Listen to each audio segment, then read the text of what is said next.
Hello everyone, welcome to the Phillip Siddiq Show. We are again Big Wow Comicfest 2015. Going through who was here the years previous, we saw a very special comic book. We were looking online in Scherezade, and that took me back to when I was 13 watching the Arabian Night movies on television. And here we have an artist here who has done a reimagining of Scherezade. Sanya Anwar, how are you? Good, how are you? Fantastic. Okay, tell us about how you got started with comic drawing.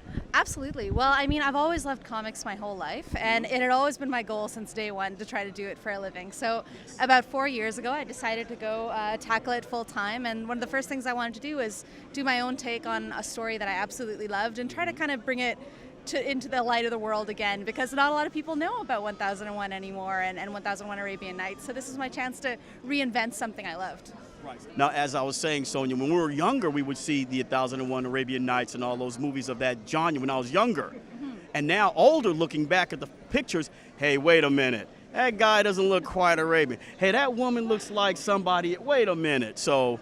Yeah, I can definitely see what you mean. There might have been a little bit of a different look to the characters at that time. Yes. For me, actually, it was really important to me to have not just a little bit of diversity in my books, but I actually chose this time in history because Baghdad in that era had a population of 1 to 2 million people from all over the world. We tend to kind of think of ourselves as multicultural today, yes, but there was an element of multiculturalism back then too. You had Chinese astronomers and Greek sailors and everyone coming into the city. So that's something I really wanted to bring to my book. And I think if you take a look through it, you'll see that there's quite a lot of diversity and authenticity to it. Right.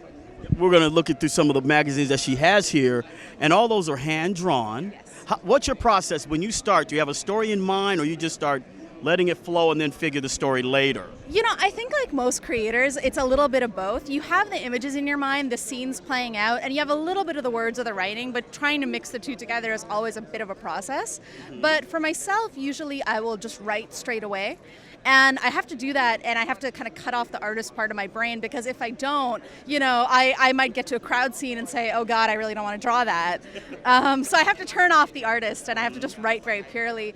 Once I've got the writing in, I'll start to sort of match it up to the feel of the pictures that I want to see, and I kind of move forward from there and merge the two and try to bring it together organically. I don't know that it's the fastest way to do things, but I really like the end product. Right. Yeah. Looks pretty good. You also have, I thought, one of the drawings, I would say like a character from Kill Bill. Yes. My mother loves that. My mother loves that Kill Bill. I was like, Mama, look at this. And she was so impressed. Oh, thank you. I love the Quentin Tarantino movies. I just find them so stylish and like. So do I. Yeah, and so engaging when you're like a young person, like really getting into art and just seeing what's out there. I think it's the kind of thing that gives you confidence that you can really do whatever you want to do. Yes. And if there's a market for it, there's going to be a response. And that's the confidence you really need when you go into the comic industry, to know that there is a market out there that, you know, might want to see stylish ultra-violence. And in my case, see sort of this kind of cultural modernism kind of being brought together. Yeah. One thing I'll have to correct you a little bit. Come closer, please. Older people like Quentin Tarantino films too. Fair enough. Yeah. Fair enough. Yeah. Yeah, that's all. We like it because we call it stylized violence. Yes. And if you go to his films, you know what to expect. It's not that I'm shocked, I'm appalled, I don't understand it. Yeah.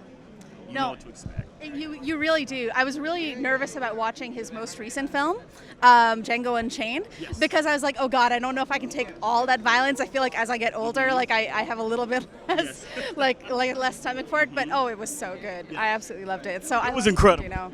Yeah, it was incredible. And all the folks who deserve violence, they got their end. Yes. And I mean, it's stylish too. I loved the heart of the film as well. The comedy was fantastic. So it was so good. Most definitely.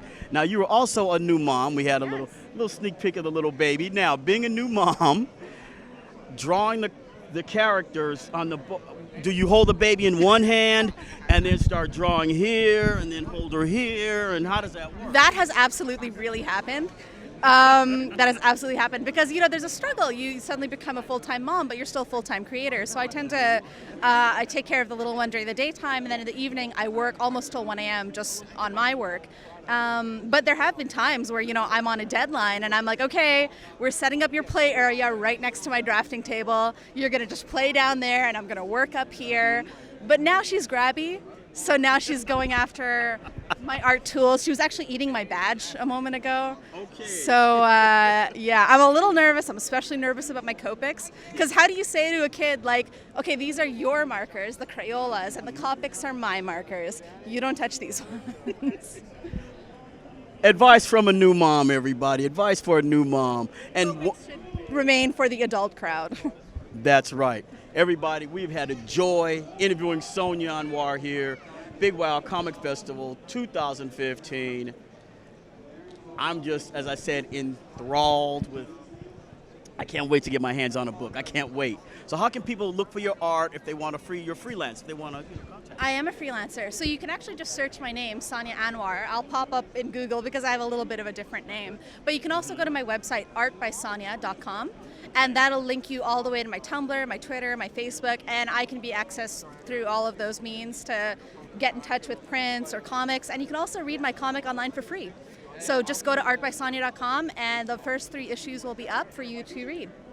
Repeat that free part again, just in case the audience didn't catch it. It's completely free to read online. I really encourage people to come and read my books, and please let me know what you think of them as well. So check it out online and let me know what you think. Sonia, it has been a joy. Thank you so Thank much, you, Phillip. thank you, thank you. One to watch.